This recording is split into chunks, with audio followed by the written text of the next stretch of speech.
तो ब्रह्मा जी की इच्छा थी सृष्टि को आगे बढ़ाने की, सृष्टि करने की।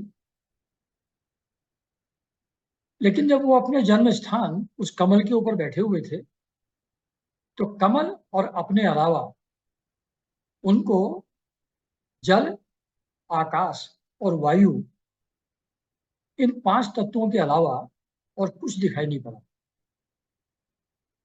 तो बड़े असमंजस में पड़े थे कि इस स्थिति में मैं सृष्टि कैसे करूं। तो उन्होंने भगवान की स्तुति करना शुरू किया, क्योंकि जो भी कर्म उनको करना है वो भगवान की प्रेरणा से ही होना है, और उसके लिए जो भी स्किल्स चाहिए, ज्ञान चाहिए, वो भी भगवान से ही प्राप्त हो सकता है। तो उनको अपने आप ये कुछ समझ में नहीं आ रहा था कि मैं सृष्टि रचना कैसे करूं। ऐसा करते हुए जब उन्होंने तपस्या की, तो भगवान उनके अंतःकरण में प्रकट हुए। तो वही सीन है कि शेष भगवान की सैया है, उस पर भगवान लेटे हुए हैं। वो योग निद्रा की स्थिति में है, सोए हुए हैं। तो उस समय इस रूप में उनको दर्शन दिए भगवान ने, नारायण ने। उनके दर्शन करने के बाद इनका मन प्रफुल्लित हो गया, आनंदित हो गए, और फिर उनकी स्तुति इन शब्दों में करने लगे। कहने लगे कि हे भगवान, हे भगवान नारायण, बहुत समय बाद मैं आपको जान सका हूं।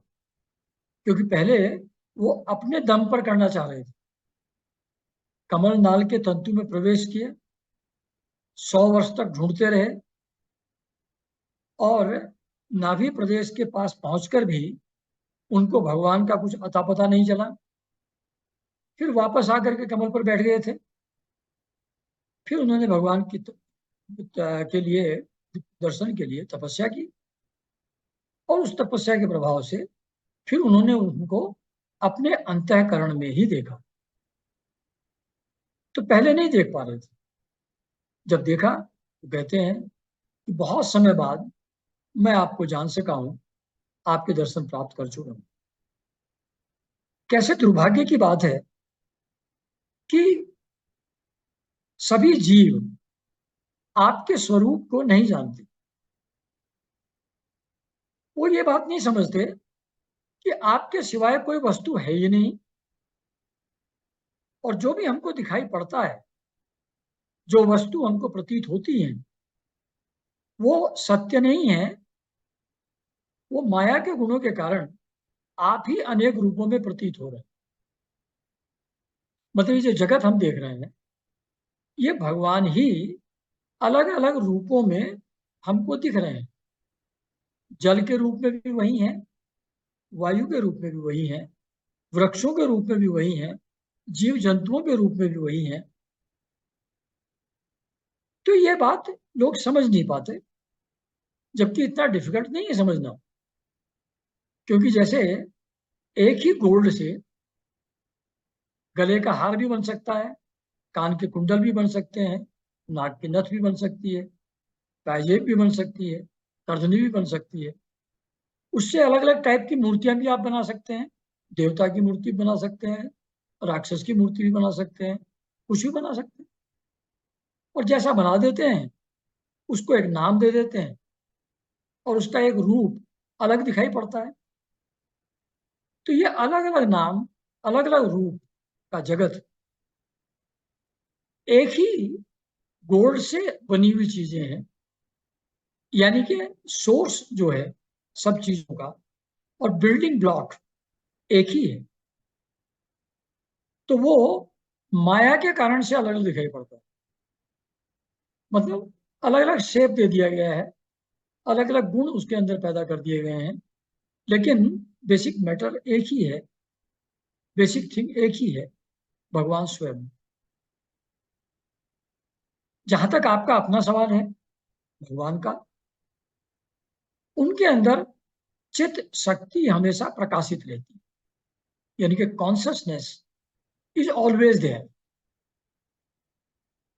जब कॉन्शियसनेस रहती है तो उसमें अज्ञान पैदा नहीं हो सकता, यानी कि मोह, भ्रम, चीजों का अलग अलग दिखना, ये सब चीजें नहीं होती अगर चित्त शक्ति प्रकाशित है।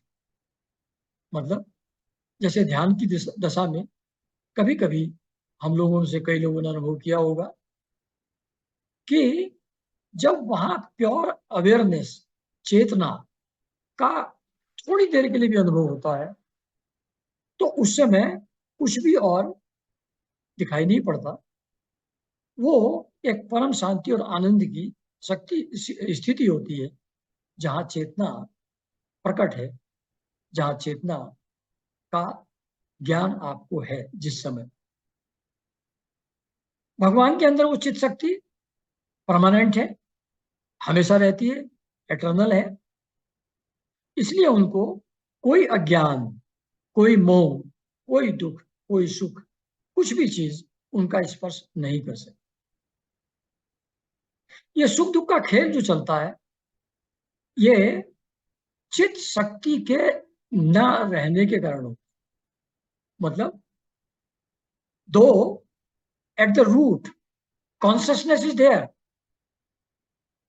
but we get entangled with external objects, और वो जो चेतना है अंदर उसको पूर्णतः भूल जाते हैं। जब अपने आप को भूल जाता है आदमी और बाहर की चीजों में मन उसका लग जाता है तो उससे आसक्ति, द्वेष आदि पैदा होते हैं, मोह पैदा होता है और उससे फिर उलझ जाता है। जैसे पहले भी एक बार बताया था कि अगर आप ऐसे ही घर में घूम रहे हैं और टीवी चल रहा है तो कुछ नहीं होता, लेकिन अगर उसको बैठ करके देखने लगे तो उसके करेक्टर्स के जो भी हाव भाव हैं, सुख दुख है, कॉमेडी है, लड़ाई झगड़ा है, वो सब चीजें हमारे अंदर भी इफेक्ट पैदा करना शुरू कर देती है। तो जब अपने को भूल करके दृश्य में खो जाते हैं तब सुख दुख पैदा होता है जीवन में, वही अज्ञान है। तो यह जो रूप आपने मुझको दिखाया, जिस नाभि कमल से मैं पैदा हुआ, ये रूप आपका कौन सा रूप? वो नारायण का जो शेष शैया पर लेटे हुए हैं।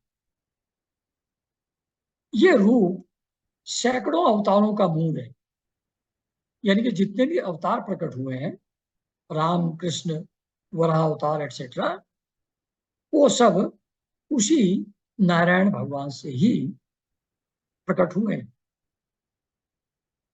और ये होते क्यों हैं अवतार? ये सत्पुरुषों पर कृपा करने के लिए होते हैं। मतलब जब रजोगुण, तमोगुण और सतोगुण की प्रकृति में जो कुछ लोग सत्पुरुष हो जाते हैं, कुछ लोग दुष्ट प्रकृति के हो जाते हैं, तो उसको रेगुलेट एज सच भगवान नहीं करते। वो सात्विक, राजसिक, तामसिक गुणों का प्रवाह अपने आप चलता रहता है।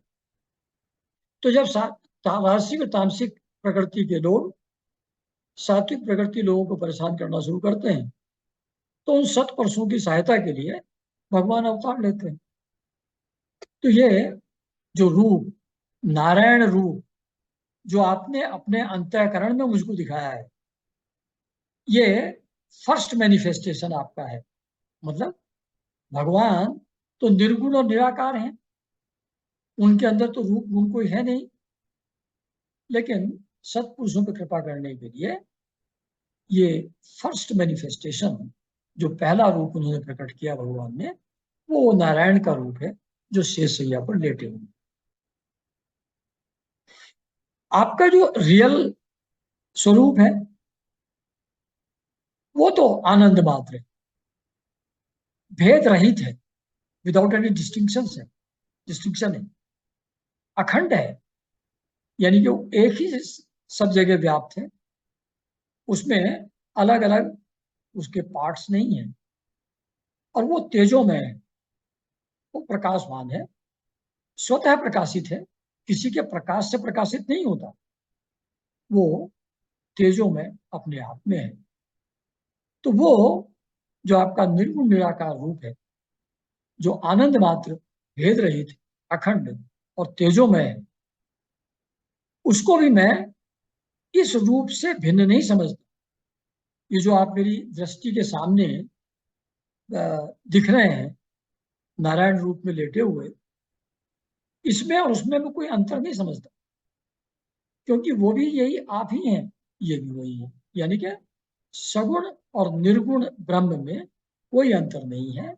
एक ही ब्रह्म सगुण रूप में भी दिख सकता है, निर्गुण रूप में भी दिख सकता है। तो निर्गुण रूप में आनंद के रूप में अनुभव में आता है, सगुण रूप में एक फिजिकल बीइंग के रूप में, एक सुंदर स्वरूप के रूप में दिखाई पड़ता है। तो इसलिए कह रहे हैं कि इन दोनों में कोई अंतर नहीं समझता आपके स्वरूपों में। तो इसलिए मैंने विश्व रचना करने वाले होने पर भी, यानी कि विश्व रचना करने का काम तो मेरा है, आपके इस विश्वातीत और इस अद्वितीय रूप की शरण ली है, क्योंकि सब कुछ आप ही हैं, मैं भी आप ही से उत्पन्न हुआ हूं, इसलिए मैं आपकी शरण लेता हूं, क्योंकि ये आपका रूप संपूर्ण भूतों और इंद्रियों का अधिष्ठान है।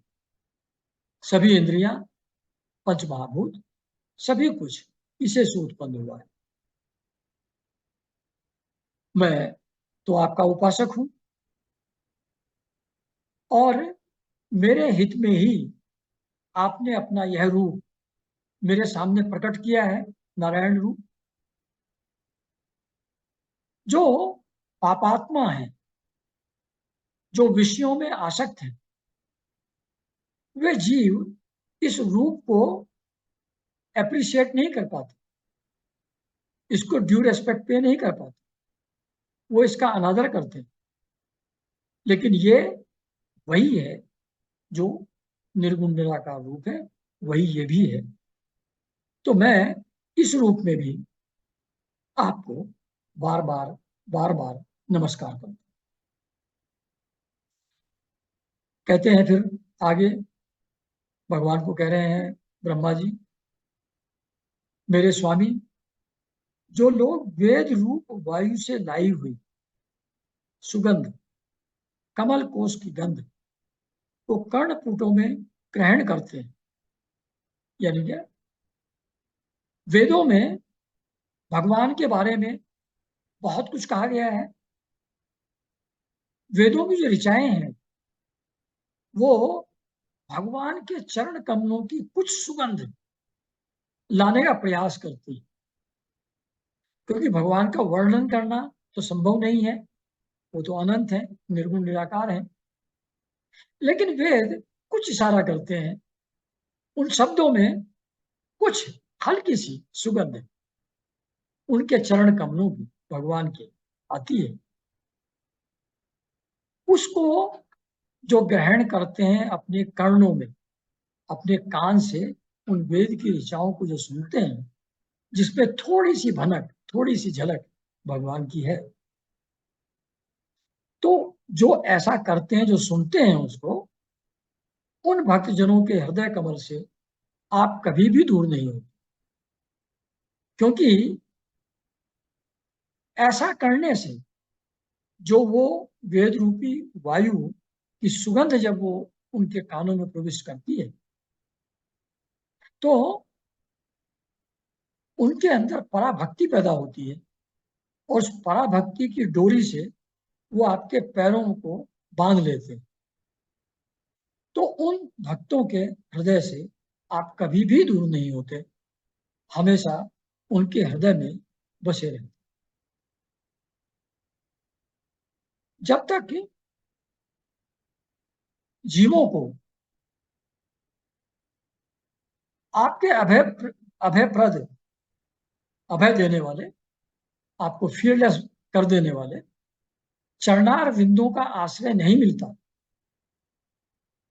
जब तक आदमी की प्रीति भगवान के चरणों में नहीं होती, जब तक उनको उनका आश्रय नहीं मिलता, तभी तक धन, घर और बंधुजनों के कारण प्राप्त होने वाले भय, शोक, लालसा और दीनता और अत्यंत लोभ आदि सताते रहते। मतलब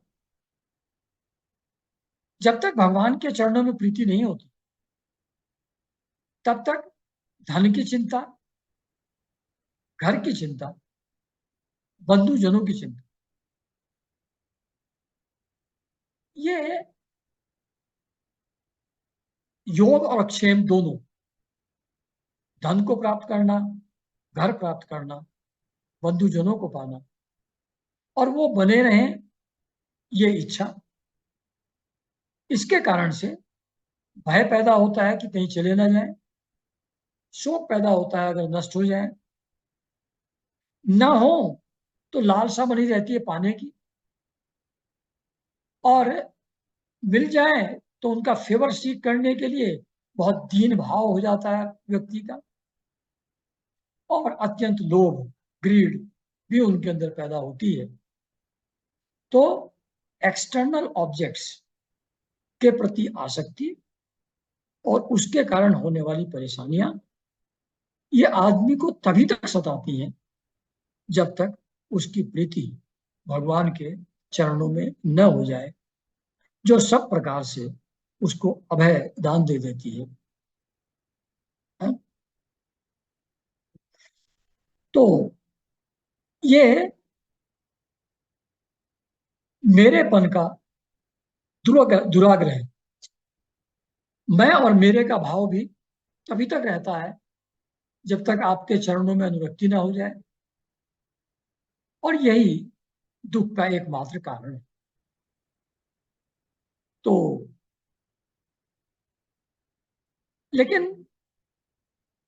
आपके चरण तो अमंगलों को नष्ट कर देने वाले हैं। अगर उनका श्रवण कीर्तन आपके प्रसंगों का किया जाए तो सब प्रकार से आनंद की प्राप्ति हो जाएगी, सुख की प्राप्ति हो जाएगी।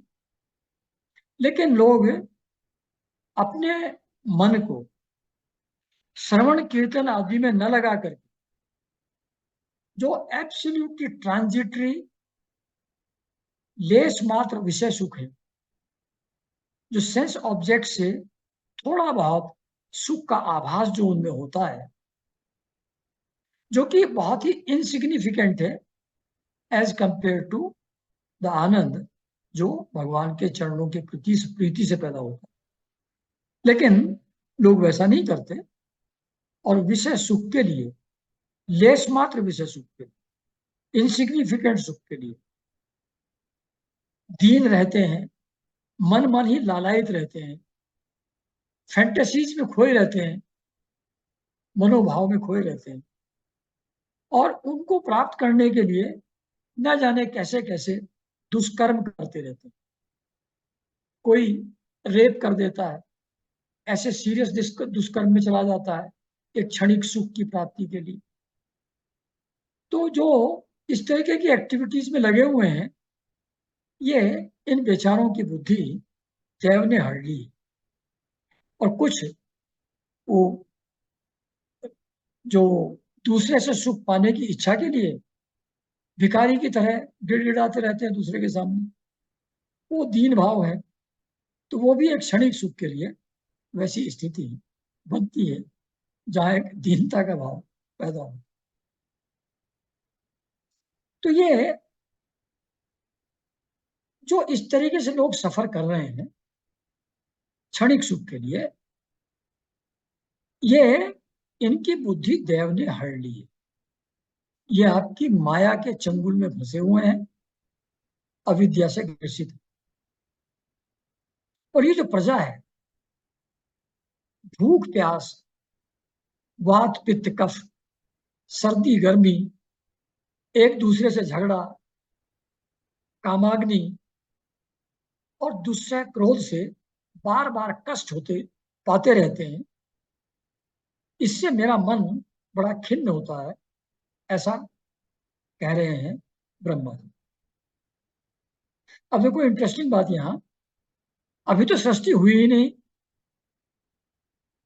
सृष्टि तो शुरू करने का अभी विचार आया है।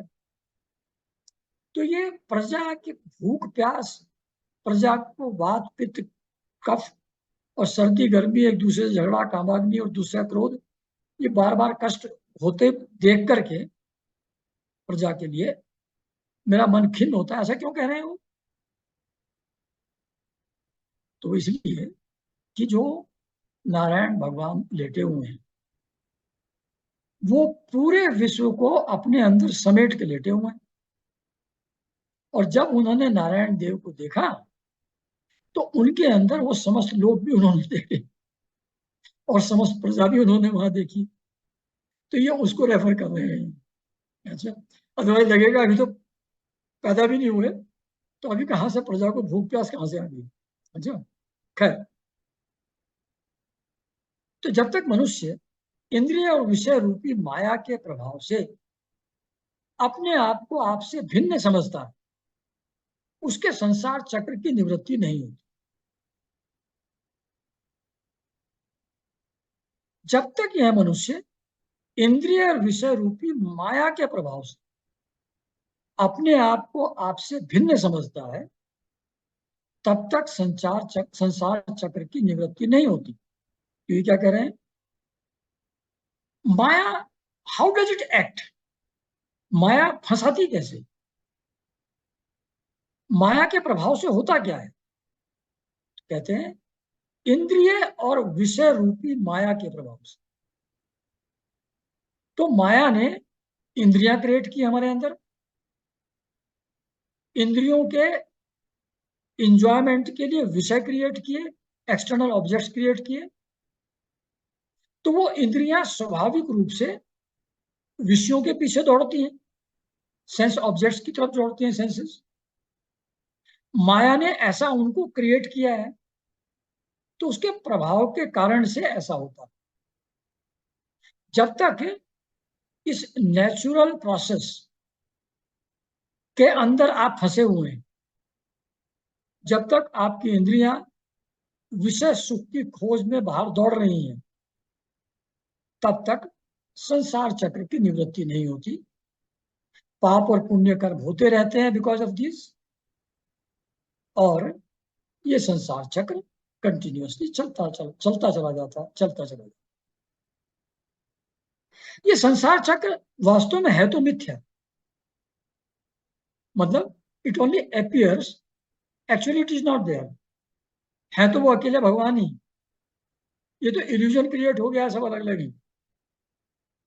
तो इन रियलिटी तो मिथ्या है, लेकिन अपियर तो हो रहे हैं। तो कहते हैं कि ये कर्म फल भोग का क्षेत्र है। ये जो तीनों लोक बने हैं, ये अलग अलग कर्मों के करने के लिए यहाँ सुविधा है, और उसके फलों को भोगने का स्थान भी यही है। तो ये कर्म फल भोग का क्षेत्र होने के कारण से नाना प्रकार के दुखों और सुखों की सृष्टि करता रहता है। और ये संसार चक्र life after life, life after life, same experiences, similar experiences से आदमी गुजरता रहता है, और सुख दुख सुख दुख सुख दुख सुख दुख करते करते आगे बढ़ता जाता है। आगे कहते हैं ब्रह्मा जी कि औरों की तो बात ही क्या है, अगर ऋषि मुनि लोग भी आपकी कथा प्रसंग से विमुख हो जाए, अगर भगवान के गुणों के श्रवण कीर्तन में इंटरेस्ट न हो, तो अगर वो ऋषि मुनि भी हों तो भी संसार में उनको फंसना पड़ता। बड़े बड़े ऋषि मुनि, एक ऋषि जी थे, बहुत लंबी तपस्या कर रहे थे, उनके ऊपर दीमकों ने बांबी बना ली। इतनी कठिन घोर तपस्या कि उनको पता भी नहीं कि चींटियों की बामी बन गई, उनके सारे शरीर को खा गई चींटियां। ऐसी कठोर तपस्या। जब तो एक राजा जी अपनी बिटिया के साथ गए थे वहां अपने सैनिकों के साथ। बिटिया खेल रही थी उधर, तो देखा एक बामी में दो कुछ चमक रही है, कुछ जुगनू जैसे चमक रहे हैं अंदर। तो एक कांटा लेके उसने दोनों उन जुगनुओं को छेद दिया, उसमें से निकल आया खून। तो उसी समय मल मूत्र जो है सबका बंद हो गया, जितने भी वहां सैनिक थे, राजा साहब थे, बिटिया थी, सबका। तो राजा ने कहा भाई क्या किसने कुछ अनर्थ कर दिया, लगता है ऋषि मुनि जी का, तभी ऐसी स्थिति हो रही है। तो बिटिया ने कहा कि हाँ कुछ ऐसा था, वैसा मुझको दिख रहा था, तो मुझको समझ गया, मैंने ऐसे ही बालपन में उसको छेद दिया। तो बड़े डर गए राजा साहब, स्तुति की, उनको प्रसन्न किया। तो प्रसन्न होकर के क्या मांगा उन्होंने कि अच्छा सब माफ हो जाएगा, बिटिया छोड़ जाओ यहीं। तो मतलब, तो उसको पत्नी रूप में पाने की इच्छा व्यक्त की उन ऋषि मुनि ने, जो बिल्कुल वृद्ध थे, और इतनी कठिन तपस्या के बाद भी यही इच्छा आई निकल करके। तो मतलब योग के द्वारा, दूसरे तरीकों के द्वारा जब आप प्राप्त करना चाहते हैं तो माया के प्रभाव से नहीं निकल पाते, ऋषि मुनि भी नहीं निकल पाते। अगर बाहर निकलना है तो एक ही तरीका है, भगवान भगवान के गुणों का श्रवण कीर्तन, उनके चरणों में प्रेम, उसके बिना नहीं होगा। तो ऋषि मुनि भी अगर आपके कथा प्रसंग से विमुख हैं तो उनको भी संसार चक्र में फंसना पड़ता है। ये सब लोग, प्रजा, दिन में तो अनेक किस्म के ऑक्यूपेशन, व्यापार, जो पैसा धन कमाने के लिए एफर्ट्स हैं, उसके कारण से पगलाए रहते हैं, उस कारण से विक्षिप्त रहते हैं, और रात्रि में निद्रा में पड़ के समय समाप्त होता रहता है। और निद्रा में पड़े पड़े भी, सपने में भी क्षण क्षण में उनकी नींद टूटती रहती है। वो मनोरथ, डिजायर्स जो हैं, वो सोने के समय भी उनको नहीं छोड़ते, सपनों के रूप में आकर के वहां भी डिस्टर्बेंस क्रिएट करते रहते हैं, और वहां पर भी नींद भी ठीक से नहीं आती, वो भी बीच बीच में टूटती रहती है। और जितना एफर्ट करते हैं चीजों को पाने का, वो भी दैववश, यानी कि भाग्य प्रारब्ध के अनुसार उसके उद्योग जो है वो भी विफल होते रहते हैं, वो एफर्ट्स भी फ्रक्टिफाई नहीं होते, वो भी सक्सेसफुल नहीं होते। इसलिए हे नाथ, आपका मार्ग केवल गुण श्रवण के द्वारा जाना जा सकता है। आप निश्चय ही मनुष्य के भक्ति द्वारा परिशुद्ध हृदय में कमल, सॉरी, मनुष्य के भक्ति द्वारा परिशुद्ध हृदय कमल में निवास करते हैं। तो जब हृदय भक्ति के द्वारा शुद्ध हो जाता है, एक्सटर्नल कामनाएं उसके अंदर से विलीन हो जाती हैं, वही हृदय के शुद्ध होने का आधार है। तो फिर भक्तजन जिस जिस भावना से आपका चिंतन करते हैं, आप वही वही रूप धारण करके उनके हृदय कमल में विराजमान हो जाते हैं, प्रकट हो जाते हैं। तो कोई राम के रूप में, कोई कृष्ण के रूप में, कोई शिव के रूप में, कोई दुर्गा के रूप में, जिस रूप में भी चिंतन करते हैं भक्त लोग, तो भगवान उसी रूप में आकर के उनके हृदय में स्थित हो जाते हैं। तो भगवान आप तो एक ही हैं, सभी के अंतःकरणों में आप विराजमान हैं। मतलब कोई देख पाए या न देख पाए, जान पाए या न जान पाए, अंतःकरण में वो चेतना तो है, वो निर्गुण निराकार ब्रह्म तो है। तो आप एक होते हुए भी सभी के अंतःकरणों में विद्यमान हैं। आप सबके हितकारी हैं, आप सबकी अंतरात्मा हैं।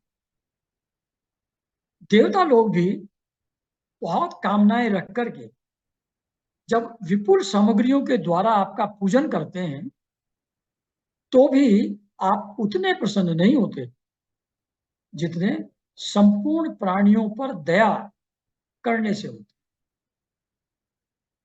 सर्वभूत दया असत पुरुषों के लिए अत्यंत दुर्लभ। तो ये क्या कह रहे हैं कि क्योंकि आप सभी के अंतःकरण में विद्यमान हैं, तो जो सिर्फ एक्सटर्नल तरीके से आपको खुश करने का प्रयास कर रहे हैं, विपुल सामग्रियों से यज्ञ कर रहे हैं, पूजन कर रहे हैं, लेकिन दूसरे लोगों को अपने से भिन्न समझते हुए उनके प्रति दया और प्रेम नहीं है। अगर दूसरों के प्रति दया और प्रेम नहीं है उनके अंदर, तो वही परमात्मा है। लेकिन क्योंकि उनके प्रति आपके अंदर दया और प्रेम नहीं है, तो भगवान आप कितना भी एफर्ट करिए, यज्ञ हवन करिए, कितनी पूजा प्रार्थना करिए, भगवान आपसे प्रसन्न नहीं होंगे। भगवान तभी प्रसन्न होंगे जब आपके मन में सभी भूतों के प्रति, सभी जीवों के प्रति दया हो। ऐसी यूनिफॉर्म फॉर एवरीवन, चाहे बिच्छू हो, चाहे शेर हो, चाहे चांडाल हो, चाहे गधा हो, चाहे गाय हो, चाहे देवता हो, सभी के प्रति अगर दया और प्रेम का भाव नहीं है तो बात नहीं बनेगी। लेकिन ऐसा भाव असत पुरुषों के लिए, जिनके अंदर सत्य गुण नहीं है, उनके लिए दुर्लभ है, उनको ये नहीं मिल पाता। फिर कहते हैं कि जो कर्म आपको अर्पण कर दिए जाते हैं उनका फल अक्षय हो जाता है। जो कर्म आपको अर्पित कर दिए जाते हैं उनका फल अक्षय हो जाता है, यानी कि कभी भी खत्म नहीं होता, क्षय कभी भी नहीं होता।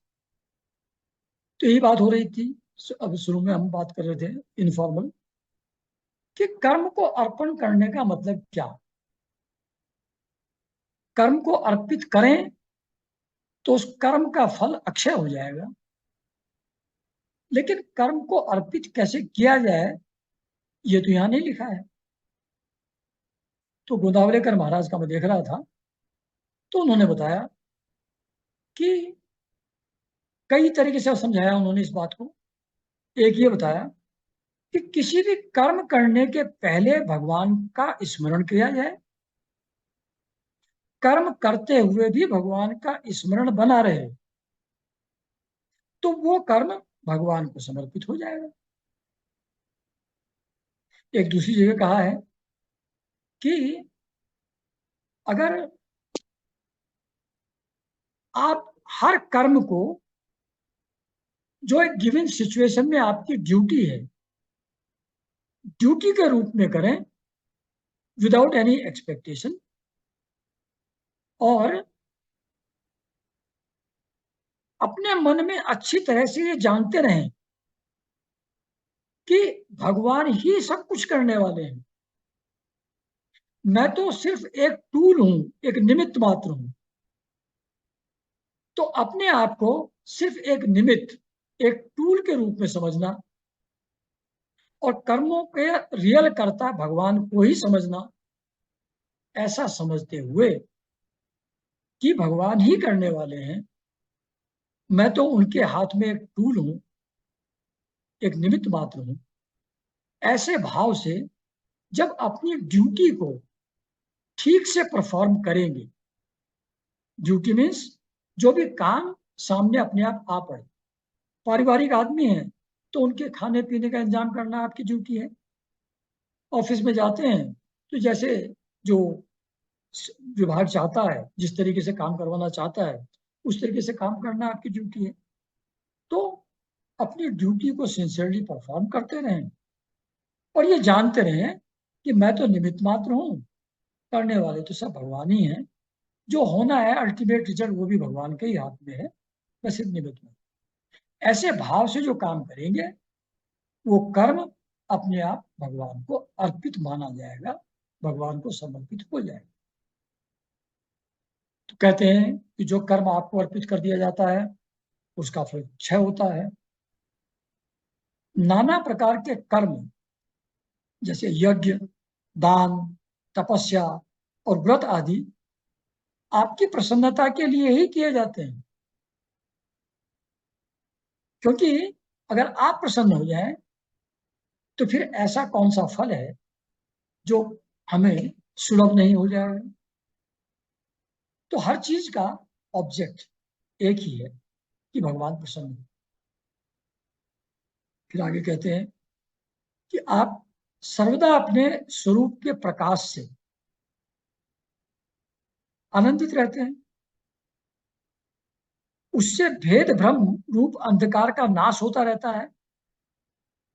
आप ज्ञान के अधिष्ठान साक्षात परम पुरुष हैं। मैं आपको नमस्कार करता हूं। तो ये क्या कह रहे हैं कि आपके स्वरूप का जो प्रकाश है, जो चेतना का प्रकाश है आपका,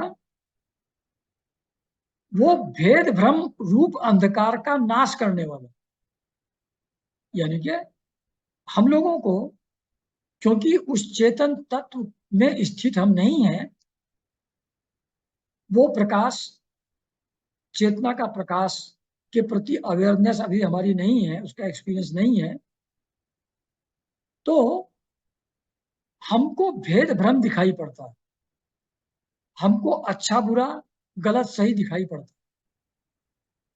ये भेद भ्रम है नहीं, लेकिन हम अंधकार में भटक रहे हैं, अज्ञान में भटक रहे हैं, इसलिए हम ये सब चीजें अलग अलग दिखाई पड़ती हैं, सही और गलत दिखाई पड़ती हैं, अच्छी और बुराई बुरी दिखाई पड़ती हैं।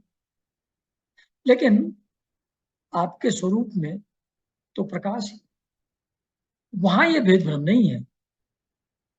आप ज्ञान के अधिष्ठान हैं, उस चेतना के सोर्स भी आप ही हैं, आप साक्षात परम पुरुष हैं। तो ऐसे भगवान को, जिनके अंदर भेद भ्रम आ ही नहीं सकता,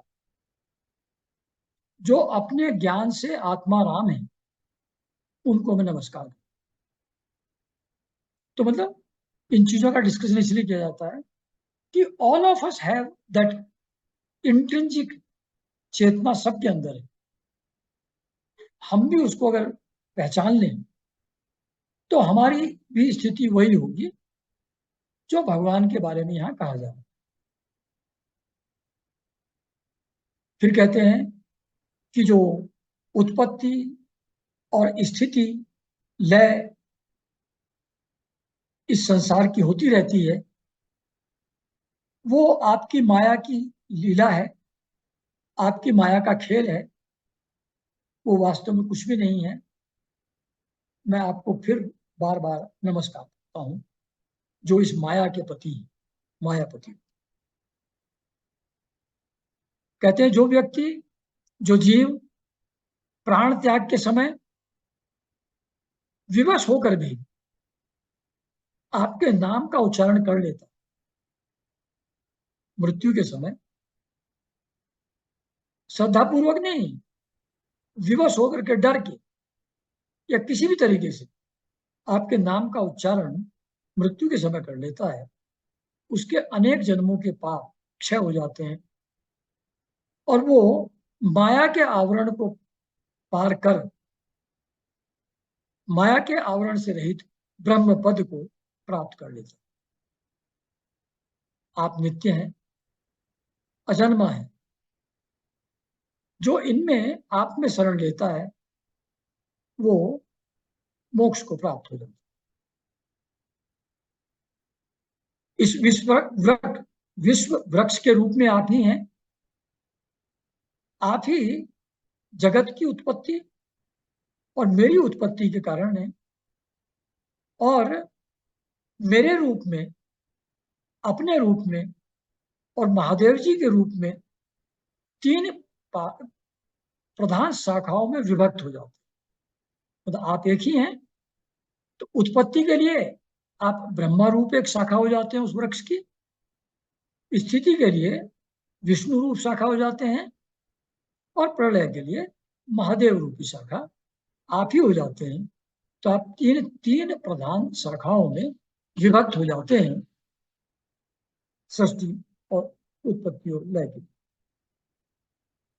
उसके बाद फिर प्रजापति, मनु आदि शाखाओं प्रशाखाओं में फिर और छोटी छोटी ब्रांचेस मनु के रूप में, प्रजापतियों के रूप में और आपसे निकलती हैं, और ये फिर रूप आपका बहुत ही विस्तृत हो जाता है। ये विश्व वृक्ष बहुत बड़ा हो जाता है।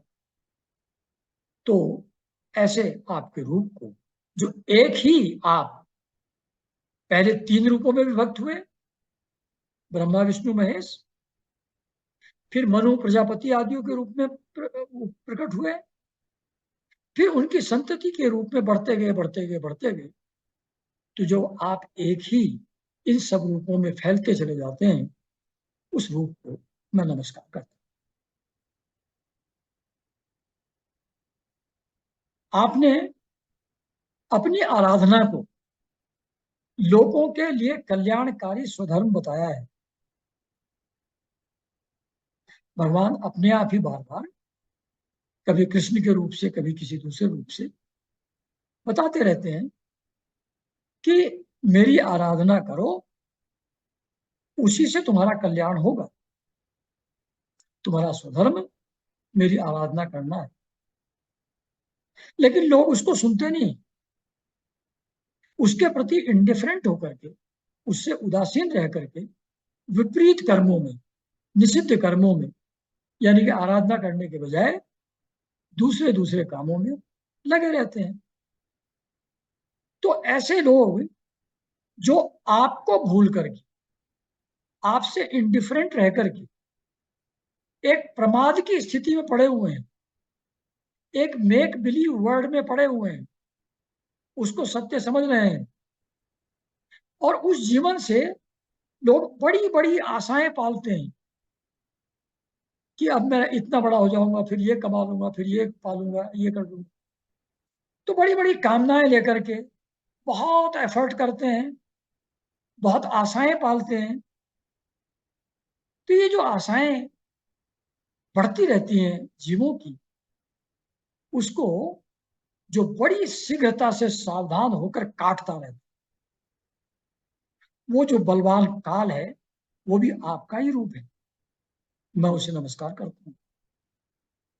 देखिए क्या कह रहे हैं यहाँ कि हम लोग एक्सटर्नल वर्ल्ड को रियल समझ करके उसमें भोग ऐश्वर्य प्राप्त करने को परम पुरुषार्थ मानते हैं, और उसमें बड़ी बड़ी आशाएं हमारे अंदर होती हैं, आगे क्या क्या होगा उसके लिए।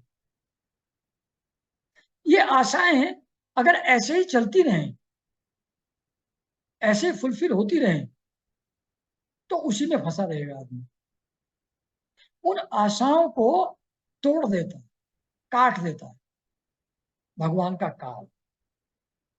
समय उनको सफल नहीं होने देता, आशाओं को पूरा नहीं होने देता। उसके कारण से फिर वन हैज टू रीथिंक कि कोई डायरेक्शन गलत तो नहीं है खोज की, और फिर सही रास्ते पे आने उसके चांस बनते हैं। तो एक काल उन आशाओं को काटता रहता है, उनको सफल नहीं होने देता। तो ये जो आपका काल रूपी बलवान रूप है, मैं इसको भी नमस्कार करता हूं। मैं, ब्रह्मा जी कह रहे हैं, हूं तो सत्यलोक का अधिष्ठाता, और मेरी लाइफ भी बहुत लंबी है, दो प्रार्ध पर्यंत।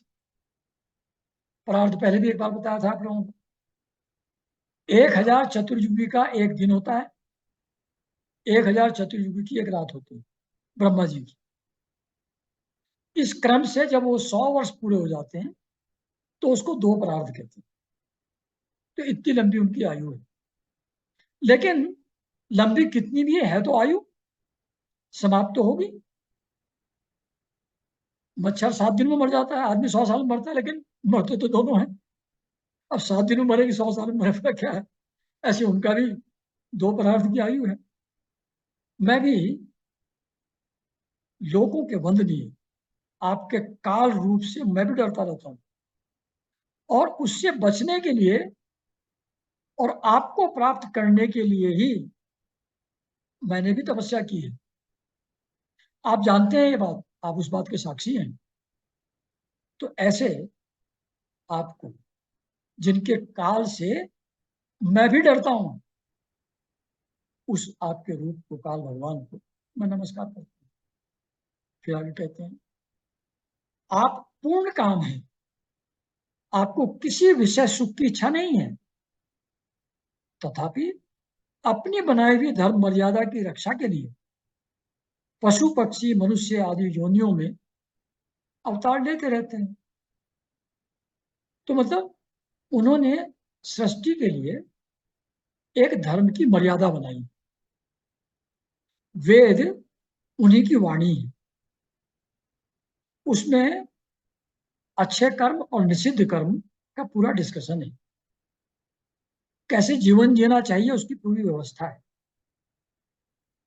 जब वो व्यवस्था ब्रेक होने लगती है, जब लोग उसके अपोजिट चलना शुरू हो जाते हैं, तो उस धर्म मर्यादा की रक्षा के लिए आप स्वयं पशु पक्षी मनुष्य आदि योनियों में अवतार ग्रहण करते हैं, और अपनी इच्छा से अलग अलग शरीर धारण करके बहुत सारी लीलाएं आप करते हैं। ऐसे अलग अलग अवतार लेने वाले आपको मैं नमस्कार करता हूं। फिर आगे कहते हैं कि आप अविद्या, अस्मिता, राग, द्वेष और अभिनिवेश, ये 5 क्लेश माने जाते हैं। अगर कहीं वर्ड आएगा ना कि 5 क्लेश कौन से होते हैं, तो 5 क्लेश हैं। अविद्या, अविद्या क्या है? मैं और मेरे का भाव। मैं डिस्टिंक्ट एंटिटी हूं, और कुछ चीजें और कुछ लोग मेरे हैं। ये जो ऐसा आभास है, इसको अविद्या कहते हैं। अस्मिता, सेंस ऑफ आई। राग, आसक्ति, अटैचमेंट। द्वेष, द्वेष समझते ही हैं, हेट्रेड, जो बुरा मानते हैं दूसरे को। और अभिनिवेश, ये वर्ड ऐसा है, इसका मीनिंग जरा ढूंढने में मुझको भी समय लगा। और अभिनिवेश, तो अभिनिवेश का अर्थ होता है,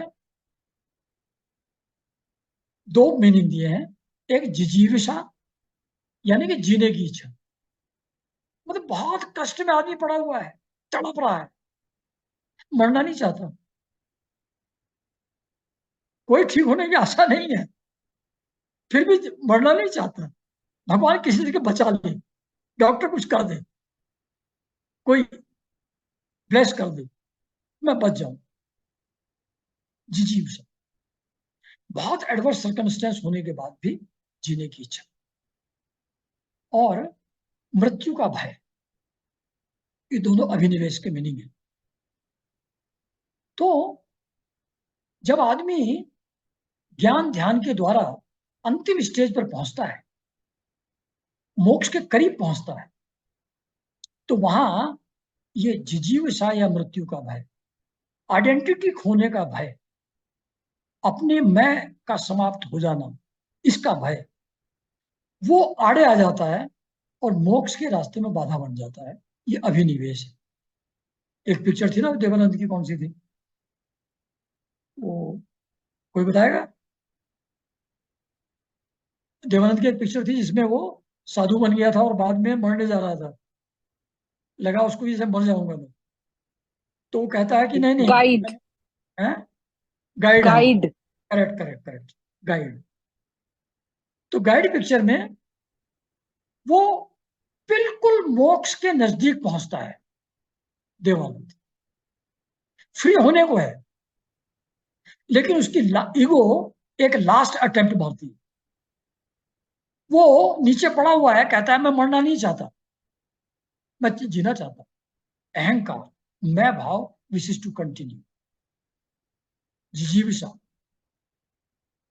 अपनी सेपरेट आइडेंटिटी को मेंटेन करने की इच्छा, ये लास्ट बंधन होता है, रोक होता है, इम्पेडिमेंट मोक्ष के लिए। तो ये 5 क्लेश हैं, अविद्या, अस्मिता, राग, द्वेष और विनिवेश। ये आपके अंदर नहीं है, आप इनके अधीन नहीं है, इन चीजों से आपका कुछ लेना देना नहीं है। फिर भी सारे संसार को अपने उदर में लीन कर प्रलयकालीन जल में अनंत विग्रह की कोमल सैया पर आप शयन कर रहे हैं। तो ये जो आप सबको अपने अंदर रख करके यहां सोए हुए हैं शेष सैया के ऊपर, ये क्यों कर रहे हैं? आपको तो कुछ चाहिए नहीं, आपके अंदर तो अविद्या और क्लेश है नहीं, आप तो पूर्ण काम है। तो कहते हैं ये इसलिए कर रहे हैं आप, क्योंकि अनेक कल्पों की कर्म परंपरा से श्रमित जीवों को विश्राम देने के लिए। मतलब एक कल्प में 1000 चतुर्युगी होते हैं,